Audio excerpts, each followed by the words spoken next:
নিবেদক the leprosy mission international Bangladesh.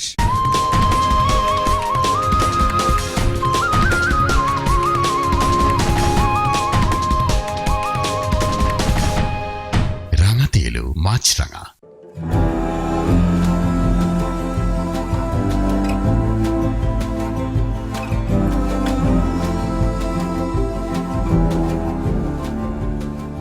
প্রিয় দর্শক, শুভেচ্ছা জানাচ্ছি বিশ্ব কুষ্ঠ দিবস 2026 উপলক্ষে মাছরাঙা টেলিভিশন আয়োজিত আজকের বিশেষ এই আলোচনা অনুষ্ঠানে আপনাদের সবাইকে আন্তরিকভাবে স্বাগত জানাচ্ছি। আমি ডাক্তার শর্মিলা হুদা শাওন। আপনাদের সুস্বাস্থ্য ও সচেতনতার লক্ষ্যেই আমাদের এই আয়োজন। বিশ্ব স্বাস্থ্য সংস্থা কর্তৃক নির্ধারিত বিশ্ব কুষ্ঠ দিবসের এবারের প্রতিপাদ্য বিষয় কুষ্ঠরোগ নিরাময়যোগ্য সামাজিক কুসংস্কার প্রকৃত বাধা। আজকের অনুষ্ঠানের শিরোনাম কুষ্ঠ নির্মূল ও আক্রান্ত ব্যক্তিদের সেবা। আমরা কুষ্ঠরোগের বর্তমান অবস্থা, এর প্রতিরোধ ও সামাজিক সহায়তা নিয়ে আলোচনা করব। এই গুরুত্বপূর্ণ বিষয়ে আলোচনা করতে আজ আমাদের সঙ্গে উপস্থিত আছেন অধ্যাপক ডাক্তার শাকিল আহমদ, অধ্যাপক ও বিভাগীয় প্রধান শিশু বিভাগ, ঢাকা কমিউনিটি মেডিকেল কলেজ, প্রাক্তন পরিচালক জাতীয় যক্ষ্মা ও কুষ্ঠ নিয়ন্ত্রণ কর্মসূচি, মোহাম্মদ সোলামান আলী, কোষাধ্যক্ষ আলো সোসাইটি, এবং Jiptah Bairagi, head of operation, the leprosy mission Bangladesh. আশা করছি আজকের অনুষ্ঠানটি কুষ্ঠরোগ সম্পর্কে সচেতনতা বাড়াতে গুরুত্বপূর্ণ ভূমিকা রাখবে। আপনাদের সবাইকে স্বাগত জানাচ্ছি আজকের আলোচনা অনুষ্ঠানে। আজকে যখন আমি এখানে আসছিলাম, আমি তখন চিন্তা করছিলাম যে আমি যখন মেডিকেল কলেজে পড়ি, কিংবা এখনও আমি যে বাংলাদেশ মেডিকেল কলেজে আছি, আমি আসলে কীরকম কুষ্ঠরোগী দেখেছি, খুব কি দেখেছি আমি আসলে খুব একটা বেশি মনে করতে পারলাম না। তাই স্যার, আমি আপনার কাছে জানতে চাইবো যে আসলে বাংলাদেশে কুষ্ঠরোগী কেমন সংখ্যা, কিংবা কোনো জরিপ যদি আপনি আমাদের সাথে আলোচনা করতে চান, কিংবা এই বিষয়ে যদি আপনি আপনার মূল্যবান যে কথা আছে সেটা শুনতে চাই। আমি যখন যক্ষ্মা এবং কুষ্ঠ নিয়ন্ত্রণ কর্মসূচির পরিচালক হলাম, তখন যারা নীতি নির্ধারক ছিলেন তাদের সাথে কুষ্ঠ নিয়ে আলোচনা করতে গেলাম। তো ওনাদের প্রশ্ন হচ্ছে, কুষ্ঠরোগী কি আছে দেশে? তখন আমরা একটা জেলা ধরলাম ঢাকার কাছে, মানিকগঞ্জ। ওখানে গত 13 বছরে কোনো কুষ্ঠরোগী আসেনি, লিস্টে নেই। তো আমরা একটা উপজেলায় 3 দিনের একটা ইন্টেনসিভ সার্ভে, একটা সিস্টেম আছে, করে 6 জন রোগী একসাথে পেলাম। আচ্ছা, অর্থাৎ কুষ্ঠরোগী আছে, একটা বড় অংশ লুকিয়ে আছে। আর আমরা বছরে 3.5 থেকে 4 হাজার রোগীকে শনাক্ত করি। এই যে শনাক্ত করি এই রোগী, তাদের মধ্যে একজন কিন্তু আমাদের কাছে আছেন আজকে, সোলামান সাহেব। আমি আপনার অভিজ্ঞতাটা একটু জানতে চাই, যে আপনি যদি শুরু থেকে একটু আমাদেরকে বলতেন। ধন্যবাদ আপনাকে। আমি কিন্তু প্রথমে চাকরি করছিলাম ময়মনসিংহে, এটা আছে কি ব্যারাক শিক্ষা প্রোগ্রামে। ওখানে আমি 8 বছর চাকরি করছি। তা আমার কাজ ছিল ফিল্ড লেভেলে, ব্যারাক শিক্ষা প্রোগ্রামে। হঠাৎ একদিন আমার পায়ে কিন্তু ফোসকা পড়ে যায়। ফোসকা পরে আলসার হয়, কিন্তু এটা হওয়াতে দিনে দিনে বাড়তে লাগলো। তখন আমি কিন্তু খুব মানসিকভাবে ভেঙে পড়লাম যে এই রোগ কীভাবে নিরাময় হয়। তারপরে আমি এখানে বগুড়া মেডিকেল কলেজ হাসপাতালের মেডিসিন বিভাগের ডাক্তারের শরণাপন্ন হই, চিকিৎসা করি। দীর্ঘদিন চিকিৎসা, কিন্তু আবার আলসার আর ভালো হয় না। এভাবে থাকতে আবার কিছুদিন পর রাজশাহী মেডিকেল কলেজ ডাক্তারের উনি বিভাগীয় প্রধান, তার কাছে চিকিৎসা করি। এইভাবে অনেক টাকা খরচ করছি, কিন্তু কোনো দিনে আবার এই আলসার আর ভালো হয় না। এইভাবে হতে আমি একসময় আবার কী করলাম, কি বাধ্য আমি ছুটি নিলাম, লং ছুটি নিয়ে আমি বাড়িতে আসলাম। আসার পরে এই ওষুধ খাইতে থাকি, কিন্তু কোনো আর কাজ হয় না। হ্যাঁ, এরপর আমি রংপুর মেডিকেল কলেজ হাসপাতাল চর্মরোগকে বিশেষজ্ঞ দেখাই। তখন উনি আমাকে পরামর্শ দিল যে আপনি ডেনিশ লেপ্রোসি মিশন হাসপাতাল ওখানে যে আছে সেখানে যান। এটা শোনার পর আমি মানসিকভাবে খুব ভেঙে পড়ে যাই। আমার মনে খুব আঘাত লাগলো যে আমি কি কুষ্ঠরোগীর আক্রান্ত হলাম। এরপর আমি করি কি, ওই চিকিৎসা নিলাম, যে এটা কিন্তু কেউ জানে না। তার মধ্যে আমার ধারণা ছিল যে আমি যদি জানাই, সামাজিকভাবে যদি আমাকে ওটা ঘেন্না খাবার, এটা আমি যে বৈষম্যের শিকার হবে, আমাকে খারাপ ধারণা করে, আমি গোপনীয়ভাবে কিন্তু চিকিৎসা করতে থাকি। হওয়ার পর আমি সুস্থ হই। সুস্থ হওয়ার পরে তখন আমাকে ডাক্তার পরামর্শ দেয় যে আপনারা চাকরি করা যাবে না, যদি আপনার বেশি পরিশ্রম করেন, ধুলোবালু বা কাদা লাগে, তাহলে আপনার কিন্তু পায়ে আবার বিকলাঙ্গ হতে পারে বা কেটে ফেলতে হয়। এই কিন্তু আমার জীবনের অভিশাপ এটা, যার কারণে আজকে আমি বেকার। হ্যাঁ, এখন কৃষির সাথে জড়িত আছে, অথচ আমি একটা আমার সুন্দর জীবন ছিল, আমি চাকরি করে খেতে পারতাম, কিন্তু এই কুষ্ঠরোগের হওয়ার কারণে আমার কিন্তু এই জীবনে আমার একটা বড় অধ্যায় নেমে এসেছে। এখনও পর্যন্ত ওই অবস্থায় আছি, কিন্তু আমি এখন ভালো আছি, কিন্তু দীর্ঘদিন আমার এই রোগটা প্রকাশ পেয়েছে 5-6 বছর পর কিন্তু ধরা পড়ছে। যদি প্রাথমিক অবস্থা আমি চিকিৎসা করি তাহলে কিন্তু আমি আর মানে প্রতিবন্ধী পরিস্থিতি, আমার পায়ের সমস্যা আছে, আমার ওই বেশি পরিশ্রম করা যাবে না, হাঁটা যাবে না। হ্যাঁ জি স্যার, আমি আপনার কাছে আরেকটা বিষয় জানতে চাইবো যে উনি যে বললেন যে এই যে ডিটেকশনটা এত দেরিতে হলো, এটা কেন? এই রোগটার দুটো জিনিস, একটা হচ্ছে লক্ষণগুলো না খুব লাইফ থ্রেটেনিং না, যেমন ওনার 5 বছর ধরে পায়ে আলসার ছিল কিন্তু ওনার জীবন ক্ষয়ী না। আরেকটা হচ্ছে এই রোগীর সংখ্যাগুলো কমে গেছে, সেই জায়গায় রোগী নাই, চিকিৎসকরাও এটা মাথায় আনেন না, এইটা একটা কারণ। একই সাথে দেখা যায় যে এই রোগীরা যখন এক রোগীর থেকে আরেক চিকিৎসকের কাছে যেতে থাকেন তখন আর ডায়াগনোসিসটা গিয়ে পৌঁছতে পারেন না। যেমন উনি চর্মরোগ বিশেষজ্ঞের কাছে গিয়েছেন, এটা ওই জায়গায় একটা জায়গা। এই রোগটা কিন্তু শুধু চর্মরোগ না, এটা চোখের ক্ষেত্রে এফেক্ট করতে পারে, নার্ভে এফেক্ট করে, হাতের নার্ভ এবং ব্লাড ভেসেলে এফেক্ট করে হাতের আঙ্গুলগুলো ক্ষয় হয়ে যায়, তখন হাতের আঙ্গুলগুলো ডিফর্মড হয়ে যায়। সেজন্য আমরা অনেক সময় দেখি রাস্তাঘাটে যারা ভিক্ষুক হিসেবে কাজ করছেন, এগুলো গিয়ে আসলে প্রকৃতপক্ষে এই যে কুষ্ঠরোগটা কিন্তু শুরুতেই ডায়াগনোসিস করা হয় শরীরে যদি সাদা সাদা প্যাচ থাকে, এবং এই প্যাচগুলোর মধ্যে কিন্তু কোনো সেন্সেশন থাকবে না। এরকম যদি কারো প্যাচ থাকে এবং ওনার মতো নন হিলিং আলসার থাকে, চোখের মধ্যে টসিস হয়ে গেছে কোনো কারণ ছাড়া, এই লক্ষণগুলো হচ্ছে আরও আমাদের চিকিৎসকদেরকে জানাতে হবে। নিশ্চয়ই। কারণ জানানো হয় না, তার কারণ হচ্ছে কুষ্ঠরোগটাকে 1998 সালে এলিমিনেশন ঘোষণা করা হয়েছে। আমাদের দেশে বর্তমানে আছে হচ্ছে 0.18 জন প্রতি 10,000। তো কোনো কিছু যখন এলিমিনেশন স্টেজে থাকে তখন তার ফান্ডিংও কমে যায়, তখন তার প্রতি নজরও কমে যায়, যার ফলে এই রোগটাকে এখন বলা হয় নেগলেক্টেড ট্রপিক্যাল ডিজিজ। আমি একটু জনাব জিপ্তা বৈরাগী, আমি আপনার কাছে জানতে চাইবো যে স্যার যেমন বললেন যে এটা নেগলেক্টেড ডিজিজ, এখন আসলে সরকারি এবং বেসরকারি পর্যায়ে এই রোগটার নির্মূলের জন্য কি কি ধরনের পদক্ষেপ এবং কর্মসূচি হাতে আছে, আপনি যদি একটু বলেন।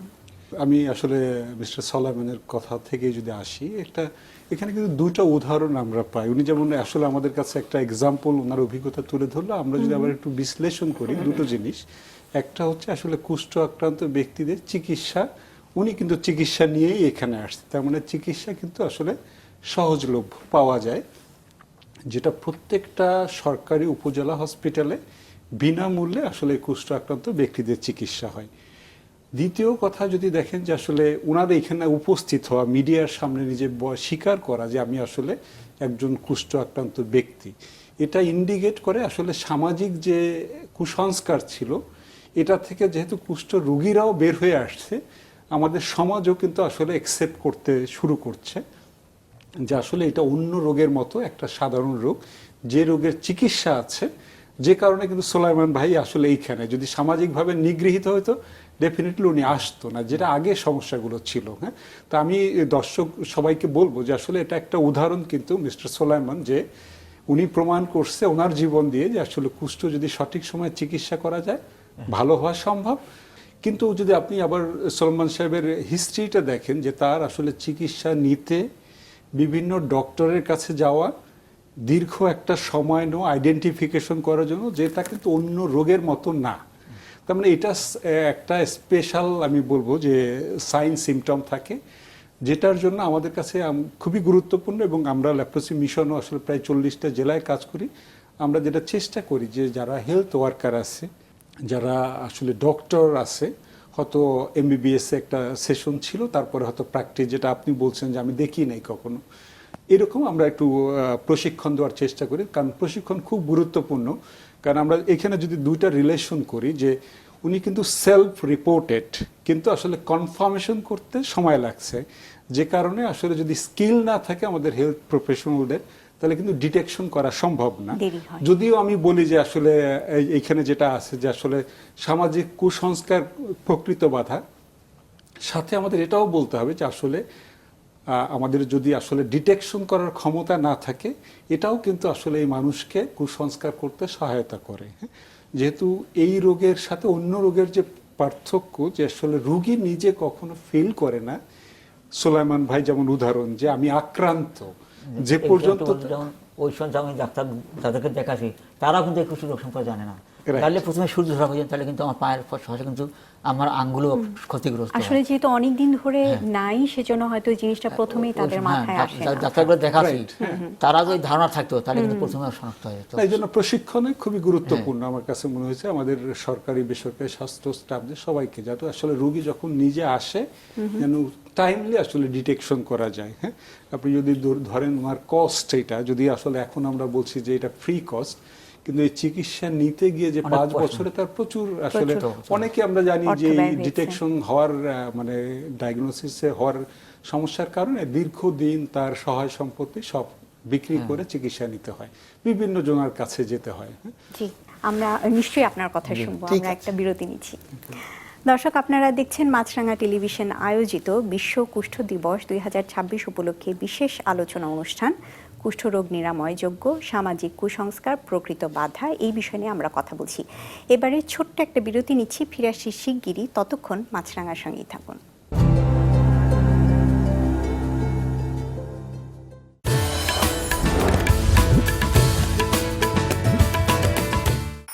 নিবেদক, the leprosy mission international Bangladesh. যে রাধে সে জানে প্রাণ ঘি মানে ঘ্রাণে পরিচয়। প্রাণঘি যে কোনো খাবারেই আনে ঐতিহ্যের অতুলনীয় স্বাদ। প্রাণঘি, ঘ্রাণেই পরিচয়। ভাই, সেনসিটিভ টুথপেস্টগুলো কোথায়? বাইরের গুলা? স্যার, সেকেন্ড লাস্ট রোতে। কি বুকে বাংলাদেশ আর হাতে বিদেশি? আরে মিস্টার ডেন্টিস্ট, দেশে কি আর ভালো সেনসিটিভ টুথপেস্ট আছে নাকি? ওষুধ কিনেন কোন দেশেরটা? আমি তো স্কয়ারেরটা কিনি। তাই নাকি? এই যে হোয়াইট প্লাস প্রো সেনসিটিভ স্কয়ারের, বিদেশে কিন্তু সবাই নিজের দেশেরটাই আগে খোঁজে। ভালো বলছেন, মাঠের বাইরেও তো আমরা এভাবে দেশপ্রেম দেখাতে পারি। Exactly. White plus pro sensitive, এই পেস্টটা ভালো, আমি নিজেও ব্যবহার করি। ড্রিঙ্কো এখন রিয়াল ফ্রুট পাল্প ও নাটা চেলি সহ নতুন প্যাকে নতুন স্বাদে। চিলো হবে নতুন ফিলে। পায়ে পায়ে এগিয়ে যাই, ভয়কে পেছনে ছুড়ে দেই, সাহসের এই মশাল হাতে আমরা লড়াই করে যাই। আমরা এজিস, আমরা এজিস। ইস্পাহানি মির্জাপুর চা বৈঠকখানায় আপনাদের সবাইকে স্বাগত জানাচ্ছি। জনগণ একটা নতুন বাংলাদেশ করতে চায়। স্বৈরতন্ত্র থেকে গণতন্ত্রে উত্তরণের একটা পথ বেছে নেওয়া। আমরা তরুণদের একটা বাংলাদেশ দেখতে চাই। 54 বছরে এই ধরনের হেলদি ডিসকাশন করতে না পারার কারণেই তো ক্ষোভ। আমাদের এখানে সংবিধানের 4 মূলনীতি বাদ দেওয়ার কোনো কথা কিন্তু আসে না। যে রাষ্ট্র মেরামত হচ্ছে, দল মেরামত হবে কবে? এই সংস্কারগুলো তো ঐক্যমত ছাড়া সম্ভব। জনগণের ভোট দ্বারা মীমাংসা ছাড়া আর কোন পদ্ধতিতে আপনি মীমাংসা করতে পারেন? নির্বাচনের ডেটটি ঘোষণা করলো, তখন আমি দেখলাম তারা হতাশ। নির্দলীয় সরকারের অধীনে হয়েছে, সেই নির্বাচনগুলো গ্রহণযোগ্য হয়েছে। যে এই ধরনের দল জবাবদিহিতার আওতায় আসবে, সেই দলগুলোই বাংলাদেশে থাকবে। ইস্পাহানি মির্জাপুর বৈঠকখানা, আজ রাত 10:30। নিবেদক, ইস্পাহানি মির্জাপুর। ড্রিঙ্কো এখন রিয়াল ফ্রুট পাল্প ও নাটা চেলি সহ নতুন প্যাকে নতুন স্বাদে। চিলো হবে নতুন ফিলে।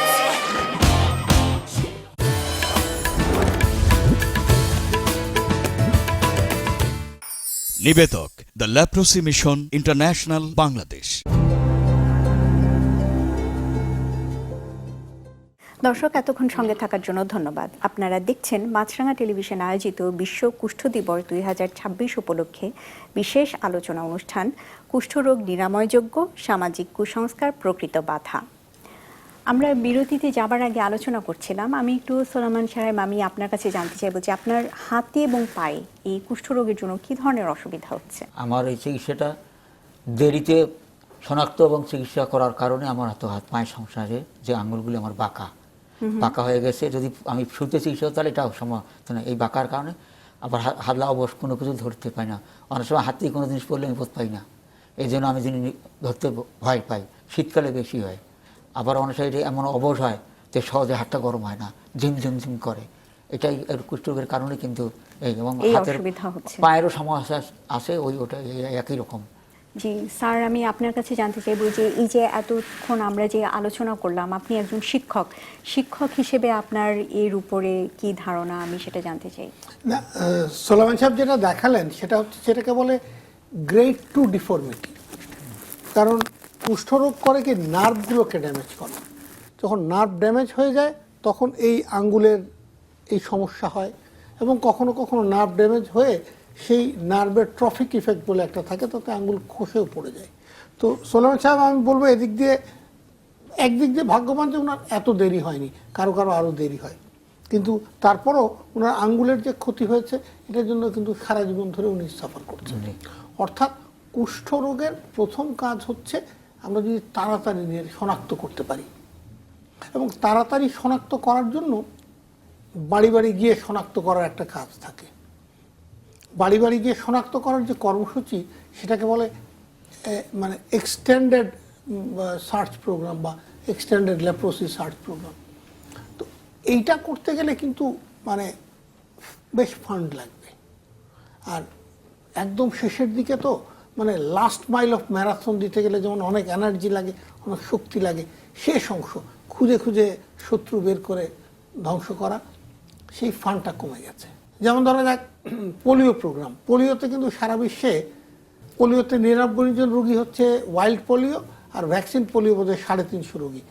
তার জন্য ফান্ড হচ্ছে $6.9 বিলিয়ন ওভার 2026 থেকে 2024 থেকে 2029 পর্যন্ত। আর এইখানে কিন্তু রোগী 1,82,000 সারা পৃথিবীতে, আরও বলা হয়ে থাকে প্রায় 3 থেকে 4 লক্ষ রোগী আছে। অর্থাৎ বাংলাদেশেও কিন্তু যে 3000 শনাক্ত হয়েছে এরাই রোগী না। শুরুতে আমি যে মানিকগঞ্জের গল্প বলছিলাম, এরকম সারা দেশে আরও রোগী ছড়িয়ে আছে। তো এখানে আরেকটু ফান্ডিং ইনজেক্ট করতে হবে। ছোট্ট একটা ব্যক্তিগতভাবে গবেষণা করেছিলাম যে কুষ্ঠরোগী নিয়ে মেডিকেল কলেজ এবং হাসপাতালগুলোতে যে প্রশ্ন হয়, রিটেন প্রশ্ন হয়, ভার্চুয়ালি খুব কম। আচ্ছা, গত 5-7 বছরে একটা বোধহয় প্রশ্ন পেয়েছিলাম কোনো জায়গায় করা হয়েছে, আর নেই। অর্থাৎ এটা out of sight out of mind হয়ে বসে আছে, যার ফলে সোলাইমান ভাইদের মতো মানুষ একটু দেরিতে ডিটেকশন হচ্ছেন। আমরা আরেকটু যদি শিক্ষকরাও সচেতন হয়ে এগিয়ে আসি, আর একটু ফান্ডিংও যদি বাড়ে, তাহলে এই কাজটা সহজ হবে।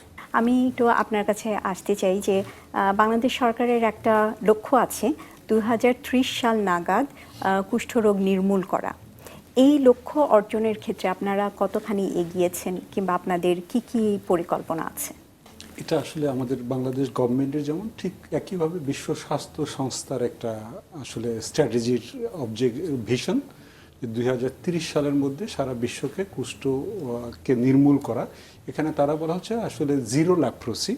এই জিরো ল্যাপ্রোসির মধ্যে কয়েকটা বিষয় আমরা অলরেডি আলাপ করছি। জিরো ল্যাপ্রোসির মধ্যে আছে আসলে জিরো ট্রান্সমিশন, তার মানে রোগী থাকবে না বা বিস্তৃতি হবে না। জিরো ডিসেবিলিটি, কুষ্ঠজনিত কারণে যারা আসলে প্রতিবন্ধী হয় সেটাকে জিরোতে নামিয়ে আনা। আর হচ্ছে হলো জিরো স্টিগমা বা ডিসক্রিমিনেশন, এই 3টা। তাহলে আমরা যেটা মনে করতেছি ট্রান্সমিশন কম হবে এবং ডিসেবিলিটি কম হবে। ডিসেবিলিটি কম হলে আসলে স্টিগমাও থাকবে না, কারণ মানুষ কিন্তু আসলে কুষ্ঠ আক্রান্ত যে স্টিগমা তার দিকে নজরটা পড়ে। এছাড়া কিন্তু আসলে সাধারণ যারা এমনি সাধারণ রোগী তাদের দিকে কিন্তু কেউ তাকায় না, কিন্তু যখন প্রতিবন্ধী হয় তখনই খোঁজ নেয় যে আসলে কি কারণ ওনার হাতটা বাঁকা হলো। হ্যাঁ, তখনই কিন্তু মানুষের স্টিগমা বাড়ে এবং পুরনো স্মৃতি মনে পড়ে, যেটা এখনের জন্য আসলে একদম টোটালি দরকার নাই। বাংলাদেশে 3টা ল্যাপ্রোসি হসপিটাল আছে গভর্নমেন্টের আন্ডারে, সিলেটে, ঢাকায় এবং হচ্ছে নীলফামারীতে। এখানে আসলে কুষ্ঠ আক্রান্ত ব্যক্তিদের যে চিকিৎসা, যারা কমপ্লিকেশনে ভোগে, তাদের কিন্তু আসলে পর্যাপ্ত চিকিৎসা ব্যবস্থা নাই এবং জনবলের অভাবে, হ্যাঁ, স্যার থাকতে কিছু উদ্যোগ নিয়েছিল কিন্তু আসলে ওইটা শেষ করতে পারেনি। কিন্তু আমরা যেটা চাবো বিভিন্ন মেডিকেল কলেজগুলোতে যেন আসলে কুষ্ঠ আক্রান্ত যারা প্রতিবন্ধিতা বা বিভিন্ন কমপ্লিকেশন নিয়ে আসে তাদের জন্য চিকিৎসার ব্যবস্থা করা হয়। এটা একটা কারণ। আমাদের রিপোর্টিংয়ে একটু হয়তো আর একটু জোর দিতে হবে, রেকর্ডিং একটু জোর দিতে হবে ডেফিনেটলি। আরেকটা হচ্ছে আমাদের অবশ্যই আসলে আমাদের কমিউনিটির অ্যাওয়ারনেস করতে হবে যেন প্রত্যেকটা মানুষ এই লেপ্রোসি সম্পর্কে জানে, কিভাবে এটা চিহ্নিত হয়, কি কারণে হয়। এটা না জানলে কিন্তু আসলে তার ভিতর থেকে এই যে কুসংস্কার সেটা দূর হবে না। এই জন্য আমাদের একটা জয়েন্ট এফোর্ট দরকার যেন আমরা এই কাজগুলো করতে পারি। তার মানে হচ্ছে নতুন চিহ্নিত রোগী চিহ্নিত করার জন্য কাজ করতে হবে এবং যারা প্রতিবন্ধিতায় ভোগে তাদের চিকিৎসার সঠিক ব্যবস্থা করতে হবে। এবং এর জন্য আমরা যেটা চাই যে আসলে আমাদের সরকারই এই ক্ষেত্রে একটা পায়োনিয়ার ভূমিকা রাখা উচিত, যাতে আমরা দ্রুত সরকারি যেহেতু টার্গেটটা আমরা অর্জন করতে পারি। যে আমরা আপনার কথা থেকে যেটা বুঝতে পারছি যে আমাদের এই সচেতনতা বৃদ্ধির লক্ষ্যেই মাছরাঙা চ্যানেলের আমাদের আজকের এই উদ্যোগটা নেওয়া হয়েছে। দর্শক, আলোচনার এই পর্যায়ে একটা ছোট্ট বিরতি নিচ্ছি, ফিরে আসছি শিগগিরই। ততক্ষণ মাছরাঙার সঙ্গেই থাকুন।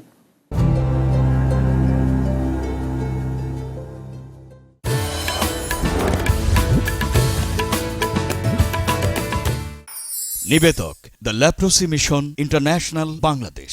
ডাচ বাংলা ব্যাংকের সকল শাখা ও ফাস্ট ট্র্যাকে সিআরএম রয়েছে। সিআরএম এ টাকা উত্তোলন ছাড়াও রিয়েল টাইমে টাকা জমা ও পাঠানো যায়। এই সকল লেনদেন সম্পূর্ণ ফ্রি। ডাচ বাংলা ব্যাংক, আপনার বিশ্বস্ত সহযোগী। ড্রিঙ্কো এখন রিয়াল ফ্রুট পাল্প ও নাটা জেলি সহ নতুন প্যাকে নতুন স্বাদে। চিলো হবে নতুন ফিলে। পায়ে পায়ে এগিয়ে যাই, ভয়কে পেছনে ছুড়ে দেই, সাহসের এই মশাল হাতে আমরা লড়াই করে যাই। আমরা এইজিস, আমরা নির্ভীক। এইজিস। ডাচ বাংলা ব্যাংকের সকল শাখা ও ফাস্ট ট্র্যাকে সিআরএম রয়েছে। সিআরএম এ টাকা উত্তোলন ছাড়াও রিয়েল টাইমে টাকা জমা ও পাঠানো যায়। এই সকল লেনদেন সম্পূর্ণ ফ্রি। ডাচ বাংলা ব্যাংক, আপনার বিশ্বস্ত সহযোগী। সিলভার টিপ কন্ট্যাক্টে তৈরি নিরাপদ ও নান্দনিক ক্লিক সুইচ নিশ্চিত করে 50,000 বারের অধিক অন-অফ সুবিধা। ক্লিক সুইচ, নির্ভরতা জীবন জুড়ে।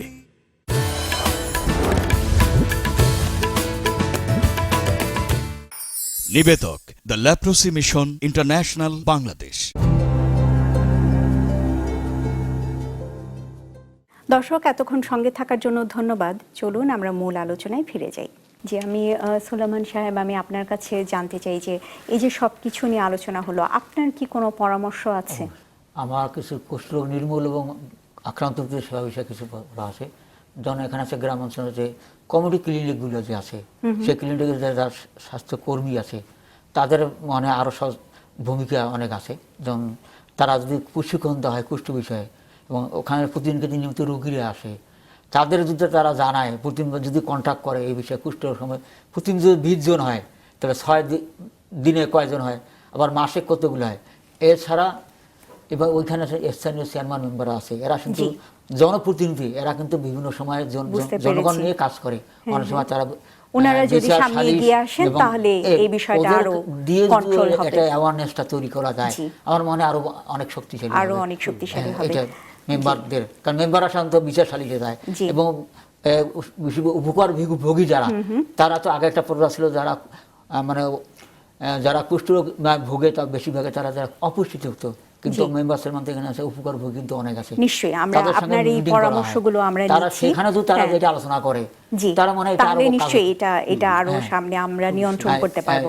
যে আমাদের হাতে সময় কম, আমরা একটু স্যারের কাছ থেকে শুনতে চাই। একটু সময় দেন আমাকে। যেমন আছে কুষ্ঠ দিবসগুলো হয়, জি এখানে সাধারণত আমরা কিন্তু যাই অনেক সময় উপজেলা স্বাস্থ্য ক্লিনিকে, স্যার আমাদের কিছু টাকা দেন, আমরা ওই দিন একটা র্যালি বাই করবো এবং দেখা যায় যে আমরা ওই যে ক্যাম্প করি বা আমাদের কন্ট্যাক্ট সার্ভে করি কয়েকজন মিলি, তা ওখানে গেলে কিন্তু রোগী পাওয়া যায়।